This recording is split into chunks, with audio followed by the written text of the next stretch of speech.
So last year, you and I chatted, as we always do. As we always do.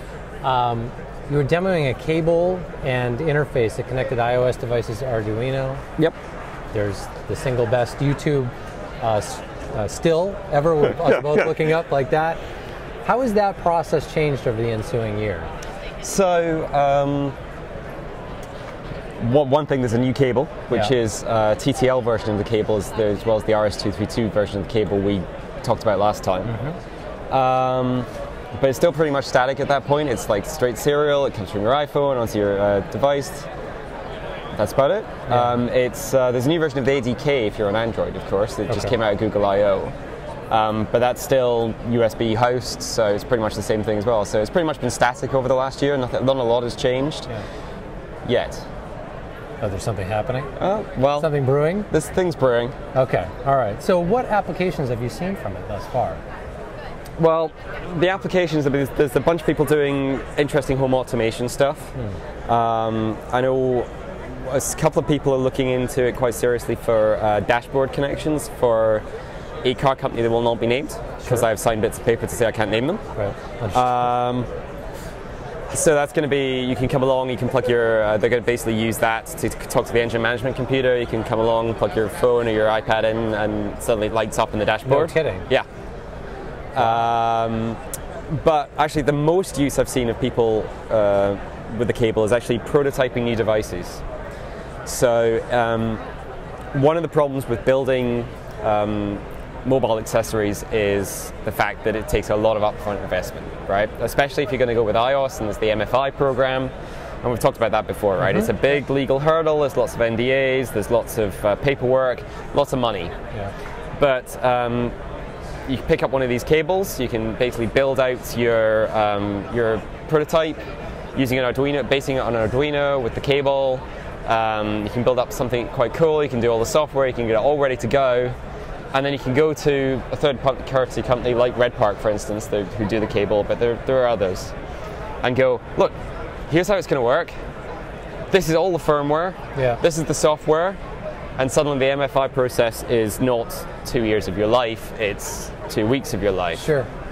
So people are using it to prototype out stuff and then bypass a whole world of hurt getting that thing to market. So there's actually some, especially on Kickstarter, if you look on Kickstarter now, there's 2 or 3 really nice projects that are coming out of that will prototype using the cable.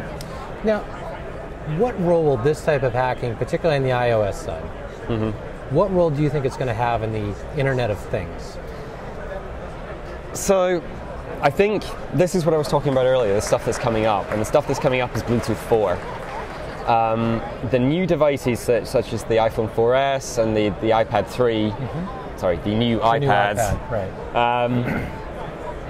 they're not going to get away with that. They really aren't.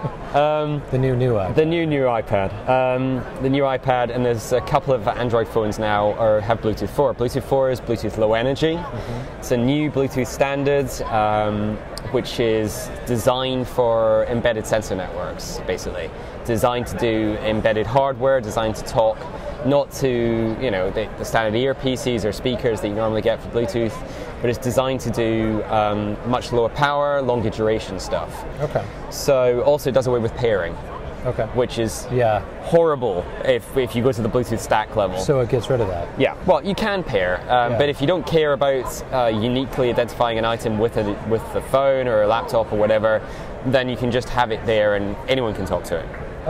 So for instance, if you have a sensor or something and you don't really care about the data the sensor's taking as being secure, then you can do it with a pairing and you can just have a stream coming in from that sensor to anyone that wants to pick it up within Bluetooth range. And that's a local range though, right? Yeah, I mean, you're not talking about massive range. No, so you could distribute that across a home. Yep, absolutely. But the cool thing is, on the iOS side, and this is why it's important, and this is also on Kickstarter, there's a lot of movement on this now. On the iOS side, which is Apple's leading the way in bringing this stuff in, Bluetooth 4 is not part of the MFI program. Bluetooth 2 was.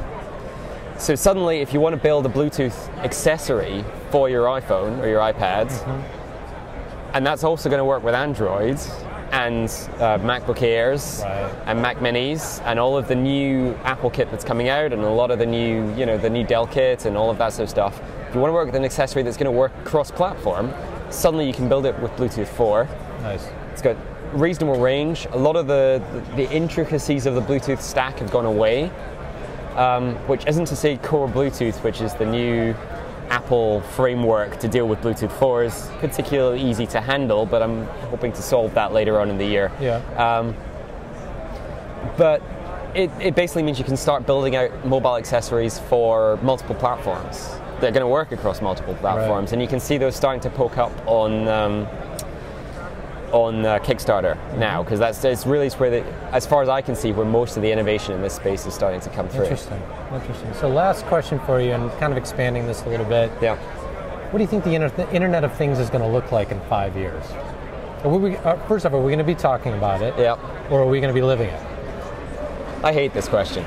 I'm going to hold you to it. Yeah, I know you're going to hold me to it. Google Goggles tweet, too. You said you'd never wear it. Yeah, I know. And now you're thinking about it. I am. I'm thinking about it. I know. Yeah.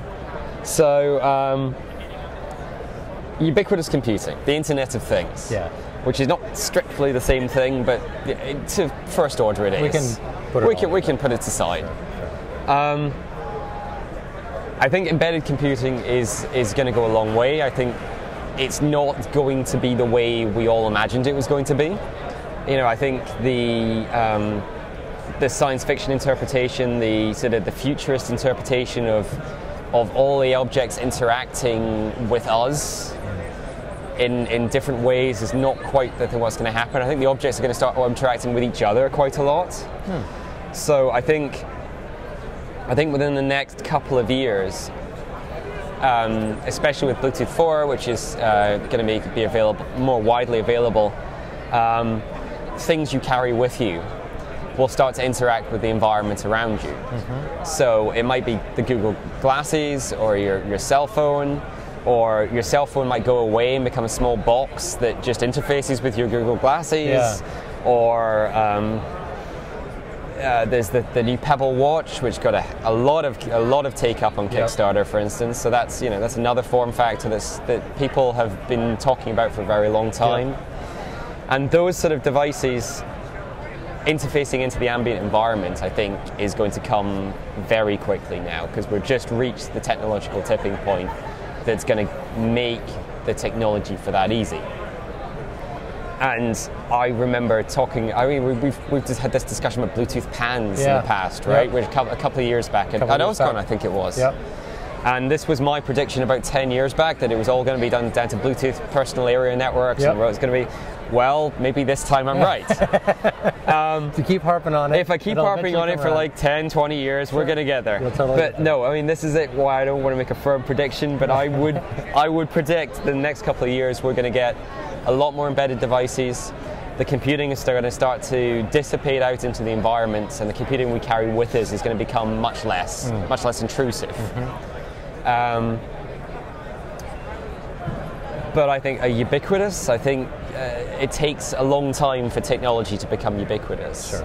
I remember getting my first cell phone in the early 90s, and really, I think the last couple of years is really when cell phones have become what we all talked about as cell phones when we start getting cell phones in the early 90s. Right. So that's what, 30 years? Yeah. Wow, did I get my first cell phone 30 years ago? Is that no?